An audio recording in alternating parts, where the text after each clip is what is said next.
Hi, my name is Lindsay, and this is my story.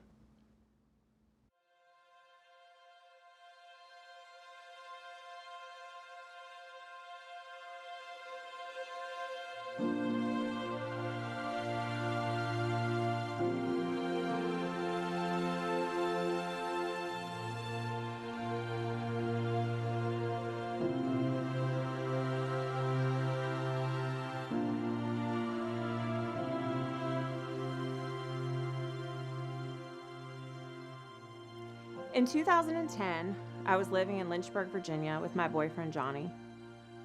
We found out we were pregnant. I was so scared, but he was so excited. We were going to have a baby.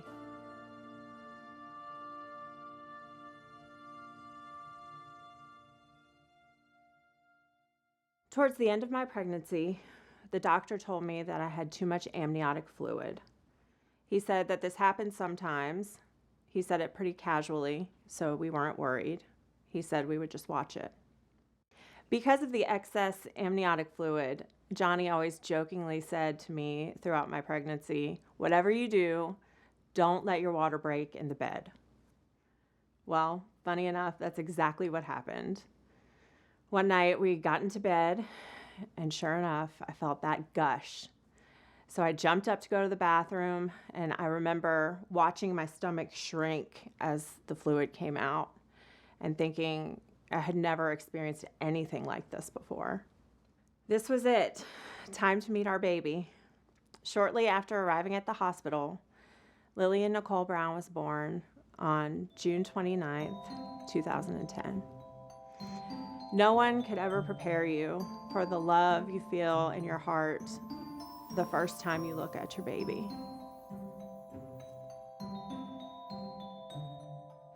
Everyone advised me to let Lillian go to the nursery so I could rest.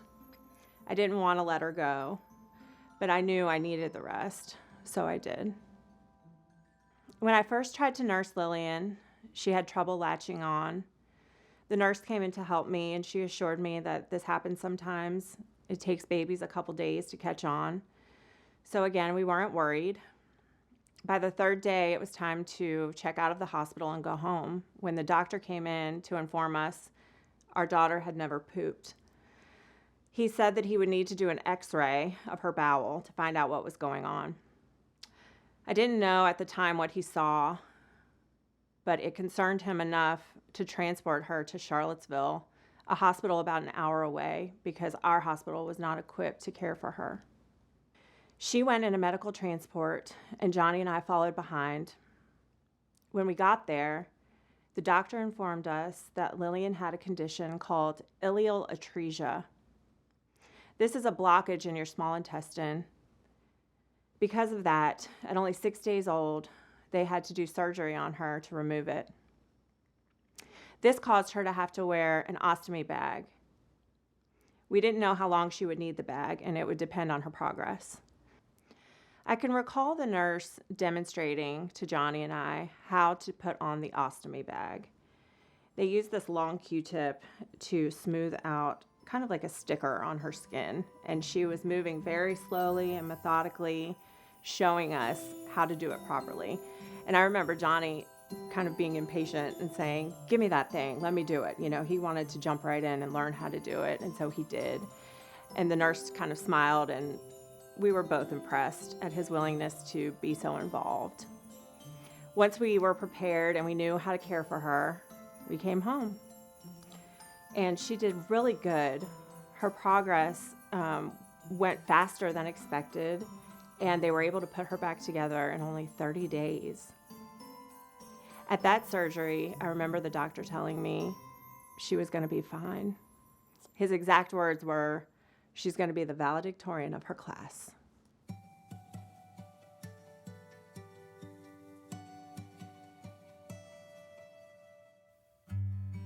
We adjusted to being new parents, probably like any other first-time parents.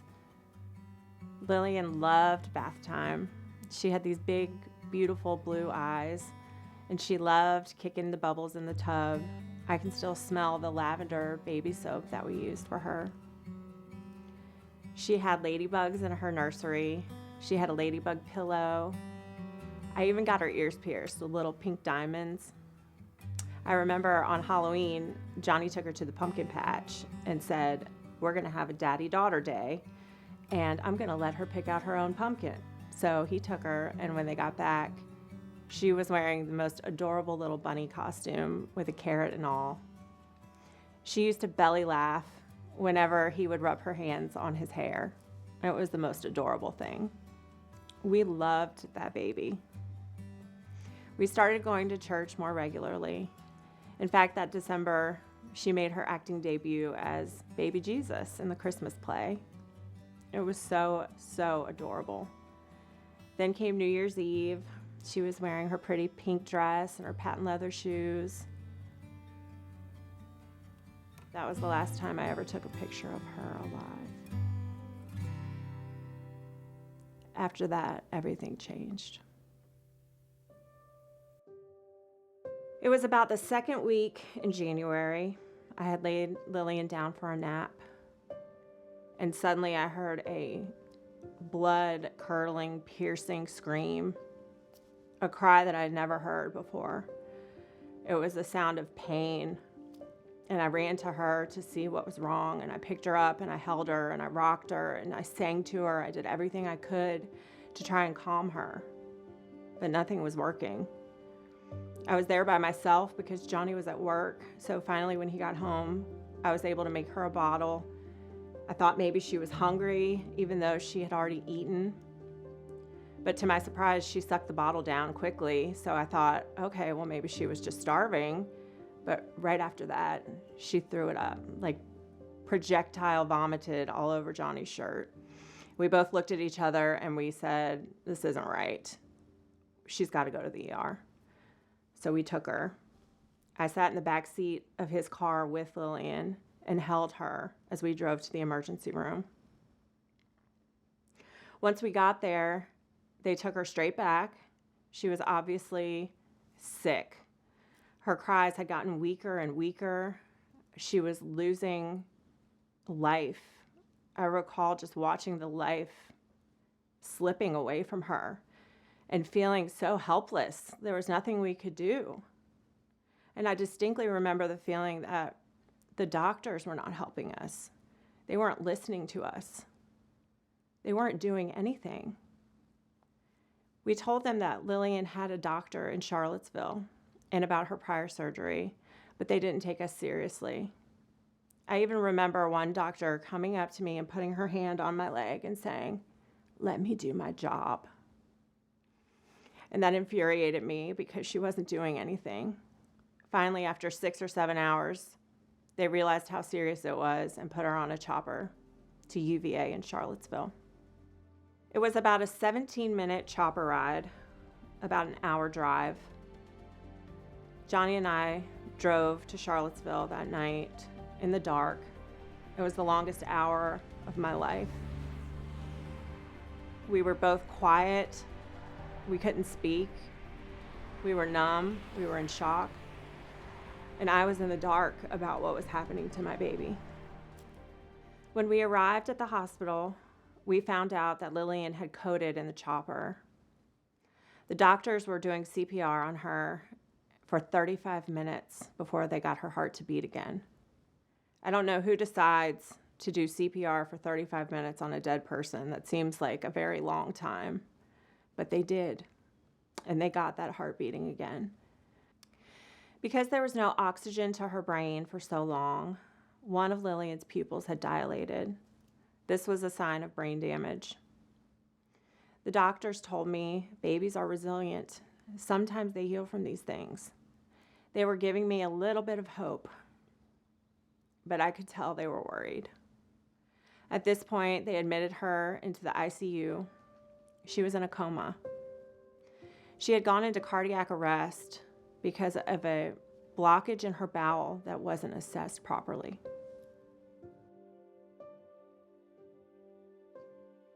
A couple of days had gone by. We were still in the hospital. Lillian had shown no signs of improvement. She had not moved. I was sitting in the room beside her bed, and I saw her arm jump She moved. And I called the nurse in there so quickly, I thought she was waking up. When the nurse came in, I could tell how devastated she was to tell me, "I'm so sorry, but this was just an involuntary movement. It was a tremor." I was crushed all over again. I don't remember much after that, but my mom tells me that I had a full-blown mental breakdown. I was crying so hard that I just couldn't breathe. My body was shaking, and she couldn't stand by and watch, so she walked me down to the emergency department of the hospital. Once I got down to the ER, the nurses and techs had compassion on me when they found out I was that baby's mom, the one who they had just done CPR on for 35 minutes, days before. They gave me anti-anxiety medication. They helped me gain my composure.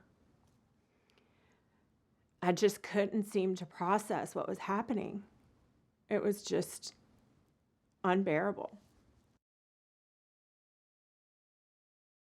Her condition was not improving, so we had the pastors come and pray over her.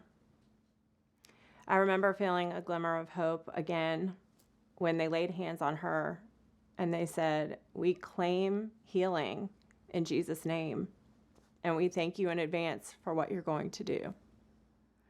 I wanted so badly to believe that,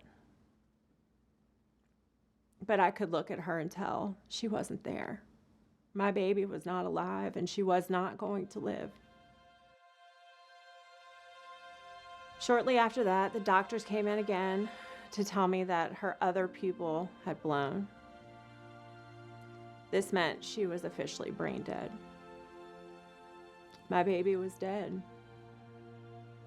She died at almost 7 months old on January 20th, 2011, one day before my 28th birthday.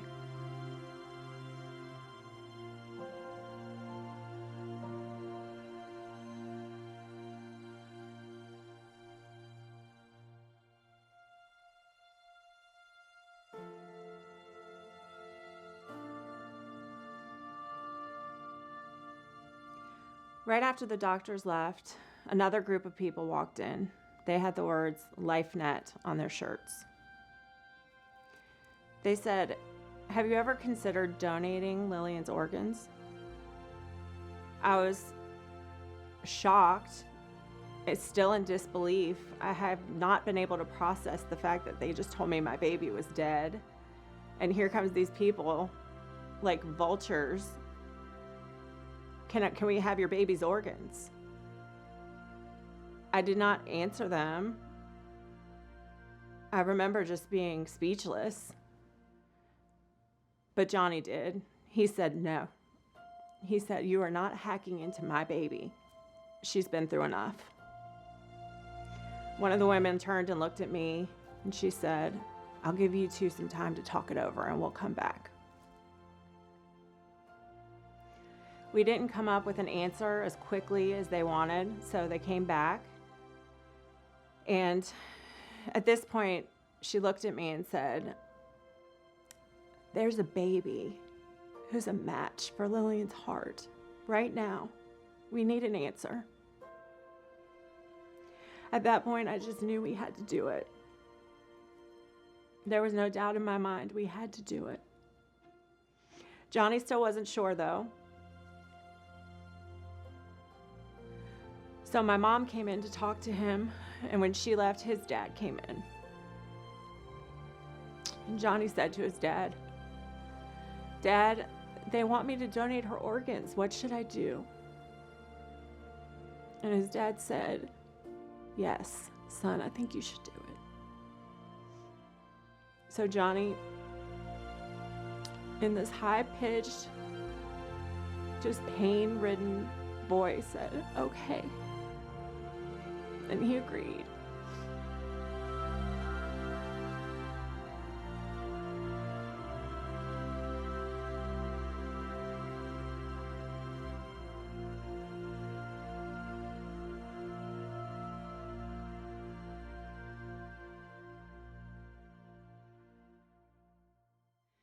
Saying yes to organ donation meant that we could not hold Lillian to watch her take her last breath and say goodbye. She had to stay hooked up to all the machines and kept warm to keep the organs viable. The nurses came in and they were so kind. They let us take ink, photocopies of her hands and her feet. They made a plaster mold of her hand. They cut locks of her hair and they put it in this pretty clear keepsake box with little pink butterflies. We said our goodbyes and we left. We walked out of that hospital with some paper with ink on it of her hands and feet and a mold plaster hand. That's all we had left of our baby. She was gone.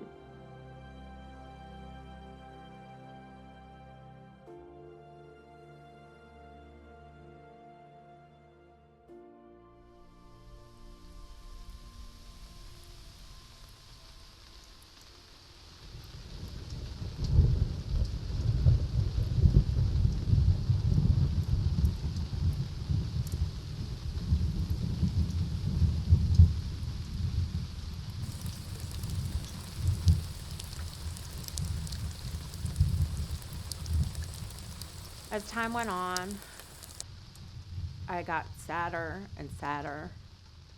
I missed Lillian so much. I was spiraling out of control, drinking. I was always a social drinker, but now I started drinking to cope with her death. I remember just sitting in my bed, drinking whiskey with a box of tissues, watching a video of pictures of her on repeat over and over all day for hours. I would drink, cry, and just be sad. It was my way of grieving. Johnny couldn't grieve like that. You know, everyone grieves differently. His way of grieving was just to stay busy. So he wanted to go to work. And I remember him actually coming in from work one day and seeing me like that. And he yelled and said, "You have to stop. You have to stop doing this." My mom came over. She saw the same thing. She didn't know what to do. But there was nothing anyone could do. I wanted to be sad. I wanted to grieve the loss of my baby. At one point, someone suggested that I get on antidepressants, and I thought, how crazy is that? Aren't I supposed to be sad? My baby just died. I just couldn't get over her. My broken heart broke up my whole family. Johnny and I split up and went our separate ways. I remember always wanting to go to church or pray or just be near to God.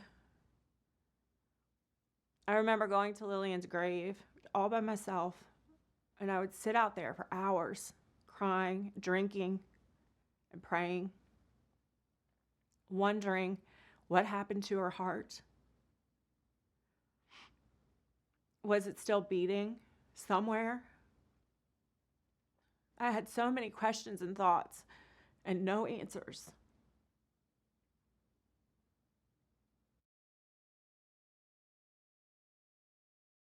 After Johnny and I split up, I moved back in with my mom. And even though I was drinking and a full-fledged alcoholic, I was functional. And she finally convinced me to go back to work. So I was working, and I came home one day. It was about 1.5 years after Lil died. And there was a letter on the table from LifeNet. When I opened it, it said one of the recipients of Lillian's organs wanted to send me a letter, and was that okay? There are some people who don't want to hear from the recipient families, so they always ask first. I immediately called them and said, yes, send it to me right away. And so they did. And when that letter came, it changed everything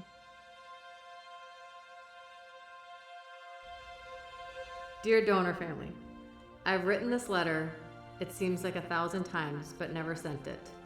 I felt like there was not a good enough way to express our love and gratitude. My baby was home and healthy just 10 days after transplant, after spending almost 6 months of his life. We think and pray for you every day. I get tears in my eyes every night when I rock him to sleep, knowing he is here with us because of this special gift. We may or may not ever meet each other or know your story, but we will forever be grateful.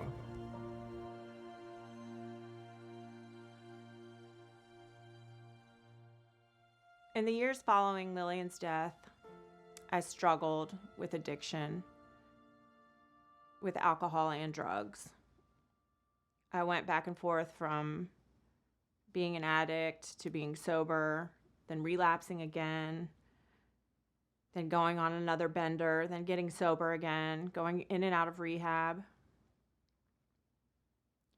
Finally, this all came to a head when somebody introduced me to crystal meth. Within 6 months of me trying that drug, I had lost everything. It happened one weekend when I went to Virginia Beach by myself. I had no clue because I was so out of my mind that my license plate tabs were expired. So I got pulled over and I got a DUI. And during that process, I assaulted the police officer. Of course, I don't have any memory of this because I was out of my mind. But I got locked up and I had to call my mom and beg her to bail me out for $800. She agreed. I went and got my Jeep out of the impound lot. And as soon as I drove out of the impound lot, my whiskey was still there in my car. I drank it, and not even a mile after pulling out of that impound lot, the police got behind me and pulled me over again. This time I got another DUI. I got another assaulting the police charge. I went back to jail, and this time I didn't come out. For 2 DUIs, I got 30 days in jail, but for the assaults, I got 8 months per assault charge, for a total of 17 months in a maximum security Virginia Beach prison.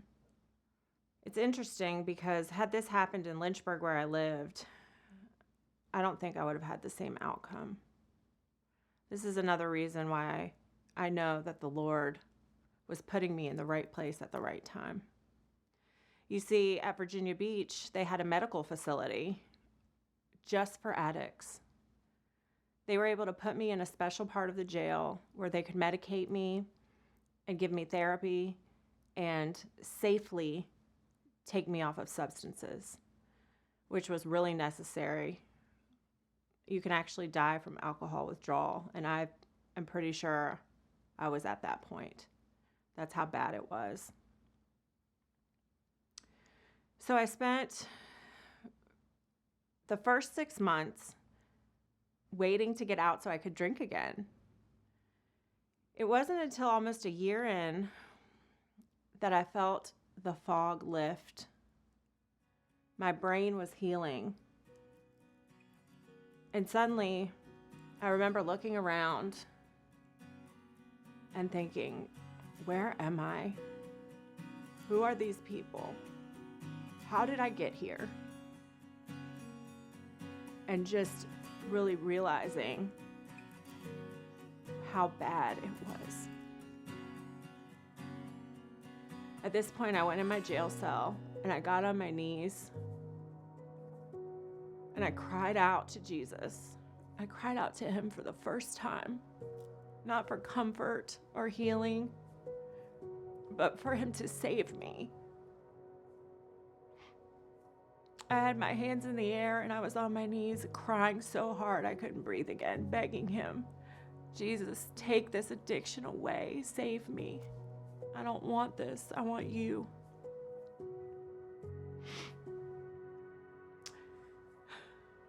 And he did.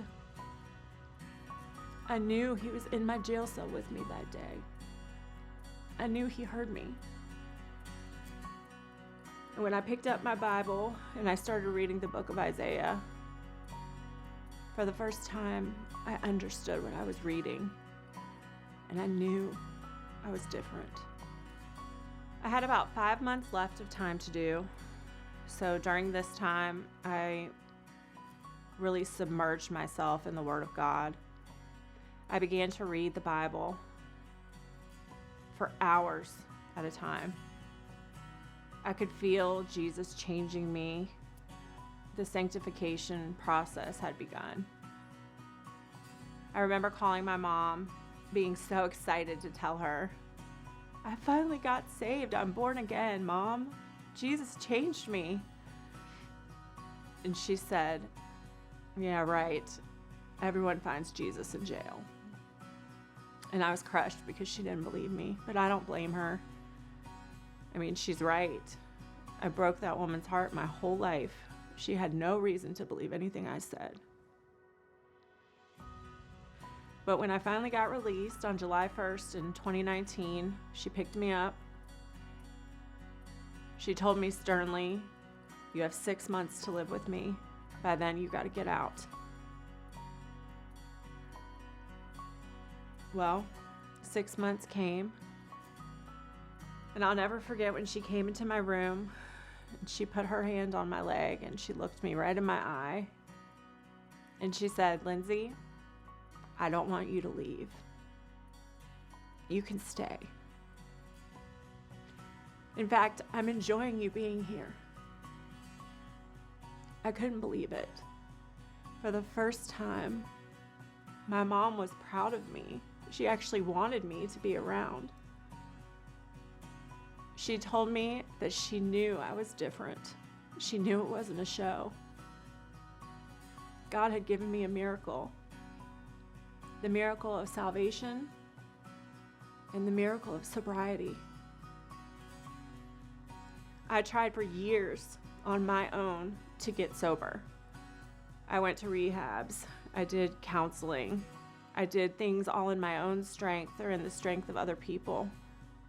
But I never cried out to the only one who could do it. And as soon as I did, as soon as I surrendered it to him, he took it away.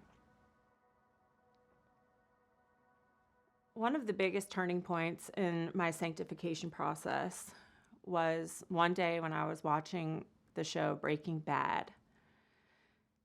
I'm sure you've all heard of it. It's a series about crystal meth.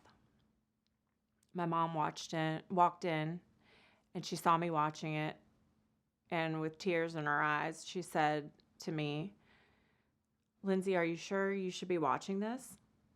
And I got offended and said, I'm not going to do drugs just because I'm watching it on TV.